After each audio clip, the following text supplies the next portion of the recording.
আসসালামু আলাইকুম। আমি ডাক্তার মোহাম্মদ মাহবুব আলম হাওলাদার, প্রভাষক মোংলা হোমিও কলেজ মোংলা। আজকের বিষয় হলো ওষুধ ব্যবস্থা করার সময় তিনটি বিষয়ের দিকে লক্ষ্য রাখতে হবে। আর এই তিনটি বিষয় কি? প্রথম হচ্ছে সম সমং সমতি মতে ওষুধ ব্যবস্থা করা, অর্থাৎ রোগ লক্ষণের সহিত ওষুধের লক্ষণ সাদৃশ্য স্থির করিয়া ওষুধ নির্বাচন করা। অর্থাৎ কি? রোগের লক্ষণের সাথে ওষুধের লক্ষণ সাদৃশ্য হওয়ার পরে আমরা ওষুধ নির্বাচন করে ওষুধ প্রয়োগ করব রোগীর উপর।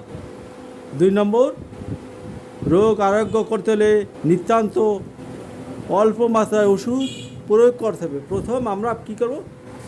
কম মাত্রার ওষুধ প্রয়োগ করব। 3 নম্বর, যখন আমরা ওষুধ প্রয়োগ করব, এই ওষুধে যতক্ষণ পর্যন্ত তার ক্রিয়াকাল চলতে থাকবে তখন আমরা পরবর্তীতে আর কোনো ওষুধ দেব না। অর্থাৎ পুনরায় ওষুধের মাত্রা প্রয়োগ করব না আমরা।